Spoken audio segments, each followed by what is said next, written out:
that. Major Mohammed Ali Shah also with us on the program at this point in time. Ali, $130 billion is what Pakistan owes in debts. Now, just to get an idea of how much that money is, well, India has a budget of $130 billion to basically re-energize and re-galvanize its entire military infrastructure and equipment. $130 billion, Ali, can buy you around 300 Boeing 747s. You can start an airline with that money and start earning money and be profitable. What kind of a trouble is Pakistan in, according to you? Okay, that's a very, very good question, Breeth. Firstly, to begin with, I think Akash Jindal explained it beautifully, really well. And since you had asked him to explain in a layman's language where everyone would understand, not just economists or people, bankers, I think everyone would have understood the way Akash Jindal spoke. And to add that on further, Breeth, two nations which were born at the same time, almost at the same time. I'll not say we were born, we gained independence that time, 14th August 1947 and 15th August 1947. Few hours difference only. One nation is emerging as a superpower, is moving forward. The other nation is also moving, but moving backwards.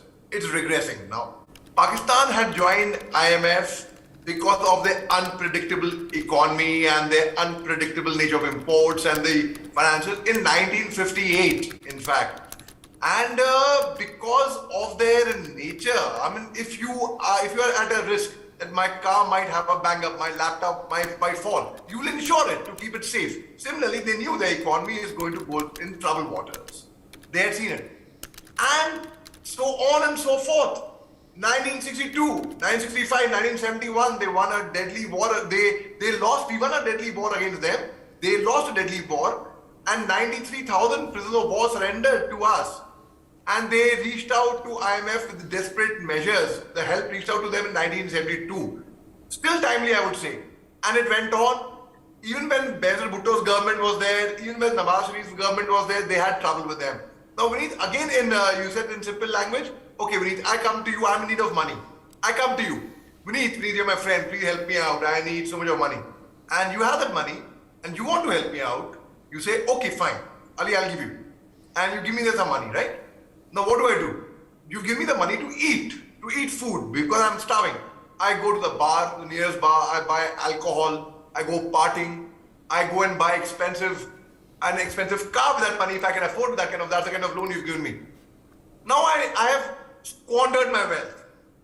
I come to you once again. Vineet, I need money, please help me out. You're a true friend. So you can say, I gave you money last time. I gave you money to eat. What do you do? Last 6 months, Vineet, they have imported millions, I don't know how many dollars they've spent on importing luxury cars and electronic cars. So what is that going to prove? That the rich in Pakistan are becoming richer and the poor is becoming poorer. General Asim Munir, the chief of the army staff in Pakistan, there is an allegation of him of being in debt of 90 crores. Can you beat that? His assets are calculated over 100 crores rather. Over 100 crores, Vineet. Indian army soldiers, we cannot even dream of it in our wildest dream. We can't even think of it. So this is what Pakistan is doing basically. Now the very fact is, in 2019, Imran Khan had approached the IMF for $6.5 billion bailout package, out of which now they are asking for $1.1 billion, which they feel it is their right. They have met all the tough conditions, and Shahbaz Sharif had no other choice. Initially, they slowly came down to it. They said, okay, declare the assets of their bureaucrats, the civil servants, the generals. They refuse to do it because they are totally into corruption. They said increase the taxes. They weren't willing to do it initially. They said, okay, petrol prices you have increase the diesel prices as well. They weren't willing to do it initially. Then they had to slowly come to their terms and conditions. From 31st January to 9th of February, there was a 10-member team of IMF which was there in Pakistan. It resulted in a stalemate. They went back, they left Pakistan saying we will catch up with you online. See you later, alligator. That was the thing from IMF from Pakistan. So does Pakistan actually deserve the fund? Okay, the famous encounter in UP of Atiq and Ashraf. The roots apparently trace out to ISI in Pakistan. The killers were given a supari of 3 crore rupees. Apparently, I don't know. It's yet to be it's being investigated, but the prelim report is that. So Pakistan has been funding terror. They've been funding the Khalistanis. They've been funding all kinds of nefarious activities, drugs, all racket, all things Pakistan will do, and the poor people, the awam, will suffer. They are down in the slums, in the slumbers. So, does Pakistan deserve this loan or not? Well, if you ask me, frankly, they deserve. They ask for what they get. They deserve what they earn today. They don't deserve the loan beneath.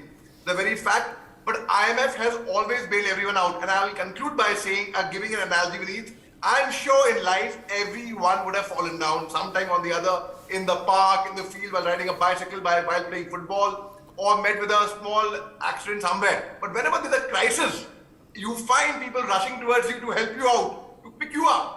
When Sri Lanka was in trouble, the whole world was standing with Sri Lanka. When there was an earthquake in Turkey and Syria, India was the first to react and send our rescue and relief teams over there.